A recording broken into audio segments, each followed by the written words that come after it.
Hi, welcome to the small shed. Today I'm looking at what you do if you haven't got a shed. See you in a minute.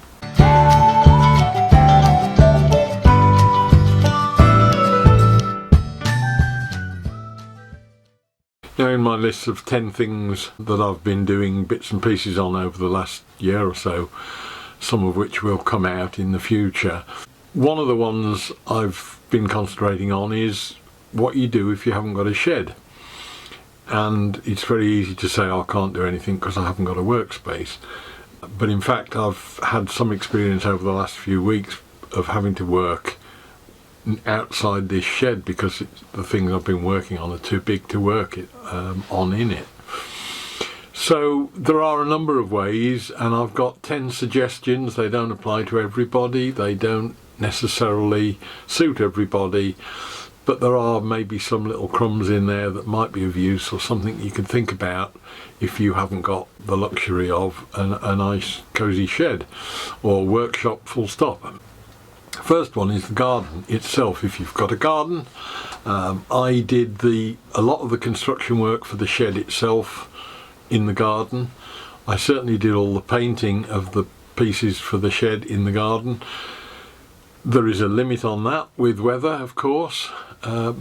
As with the next 2 or 3 items, if you've got a little portable gazebo, which I'd also got, little 3x3 cover, it means that at least if it's raining you can still carry on working.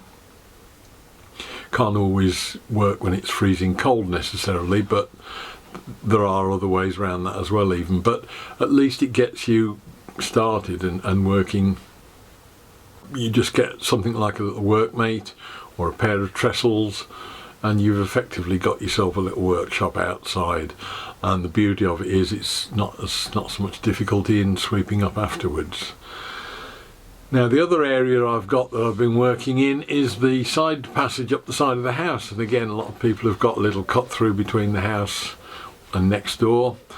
Terraced houses are even better because you've very often got a bedroom oversailing the top, so you've got a cover over it as well.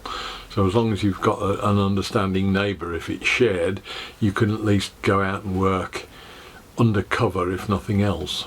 Even when it's pouring with rain, it's not too bad down the side because you've got a fairly substantial overhang on the roofs either side. So it's fairly sheltered. I mean, I could work in this even though it's pouring with rain outside in the garden. It's actually dry here. This is more damp than anything serious. But the problem is you're restricted by width all the while. The other area I've been working in recently is the driveway. If you've got a front drive at all, I've been working on this bus bunk for 7 or 8 weeks now, and I've been outside. It was started at the beginning of November and it's now early January. So I've worked through pretty hard cold times. Been a couple of occasions when I've been out for about half an hour and decided it was too cold, but by and large it's been okay. I'm very fortunate in that, again, I've got a covered area about 8 foot deep there that keeps the worst of the rain off. But again, if you had a gazebo or something like that, you could, get yourself in the dry and at least be working outside. And if you haven't got anything like that, you then have to move on to the next sort of suggestions, if you like. Some sort of a temporary structure maybe. We've got a patio at the top of the garden that's about 3 metres by 4 metres. It's got a cover over it, which is like a small pergola with roses growing over it. Again, that keeps the rain out actually, and you could work up there. I've seen recently someone built a very nice little patio at the back of their house with a cover over it that covers over the top. At least it leaves the outside exposed to the elements, but again, you've at least got somewhere in the dry, if not necessarily in the warm. So that's a possibility, or even just a little temporary structure you've nailed together with a bit of CLS timber, little bit of tarpaulin or plastic sheeting, and you can get something enclosed if you want to that can be soon sort of taken apart every time you have to pack up and do something else. That moves you then on to the possibility of finding somewhere in the house. Now, that's far more unlikely. It depends entirely on how lucky you are with your partner and what space you've got. I have watched some YouTube videos of a guy in America who's in an apartment in New York, I think, who is running circular saws and all sorts in it. It's not upsetting the neighbours at all. They can't hear it because he's soundproof things. It's got incredibly good dust extraction, and to see the room, you wouldn't even realise it was a workshop, and he's just got the stuff in units that he can get out when he needs to. That's probably carrying it to the extreme. I've got a little workroom in the front of the house, which is a bedroom.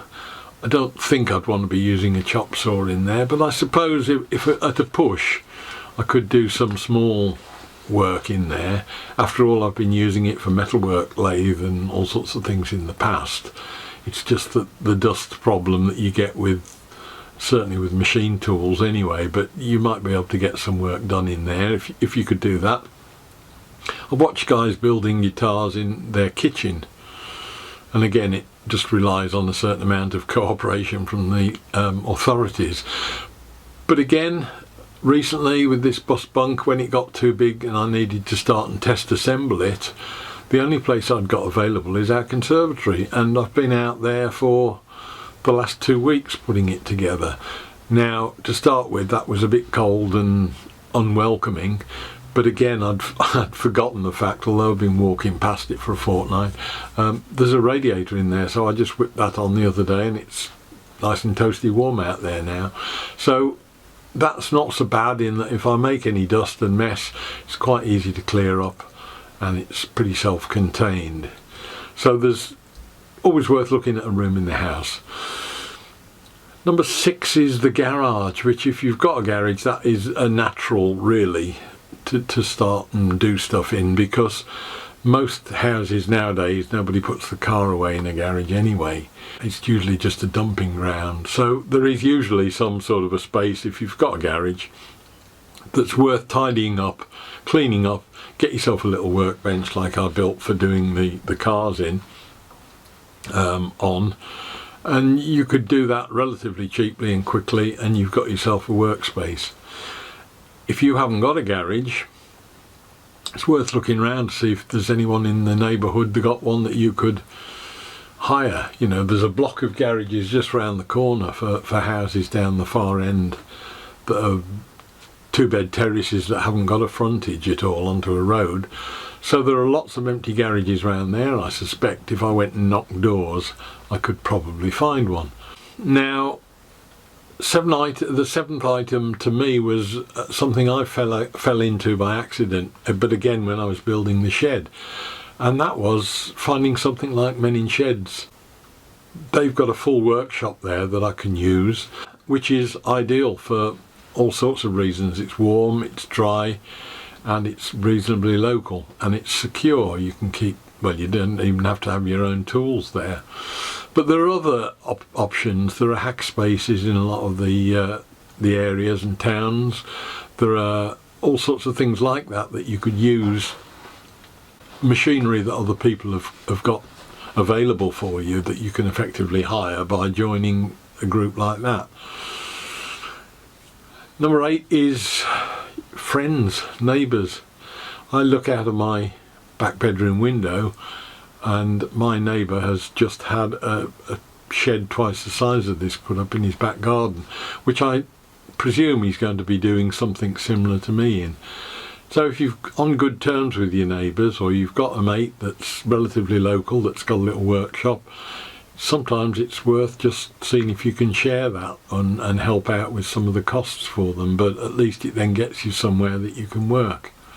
Number 9 is looking into night schools and clubs. If you're particularly interested in something like wood turning, there are, within my area, there are 2 wood turning clubs that are in normal times running twice a month, I think. So there's no reason why you couldn't have probably 3 or 4 nights a month where you would have some access to wood turning materials and machinery. As I say, there are night school classes as well, although they're a bit few and far between nowadays, but you can get some idea of something like that. It's probably a bit more expensive, but at least it'll get you on the go if you have to. So that leaves number 10, and that one is a little bit of a do-it-yourself job really, and that is if you haven't got a shed and you want one, and if there is any possibility you've got any sort of space anywhere, make one. I did this and it took a while, I must admit, and it cost a bit because I wanted it to be something permanent that would last me out. But I've watched again people on YouTube making sheds out of pallets costing, you know, 100, 150 quid, 200 pounds. Perfectly adequate, they work well. You just got to be in the right place at the right time sometimes to get your materials and things. But it is an option that a lot of people go down that route and end up with something which is perfectly usable and a nice little workspace. So hopefully that's of interest. Hopefully it was of use. There might be something there that sparks the idea off, that if you're sitting there thinking, well, I can't do something because I haven't got the space or whatever else, have a think about it, because you probably have, or you've probably got access to it if you really want it. Look forward to seeing you next week. We'll do something different. We'll try and make something then. I'll see you then. Bye.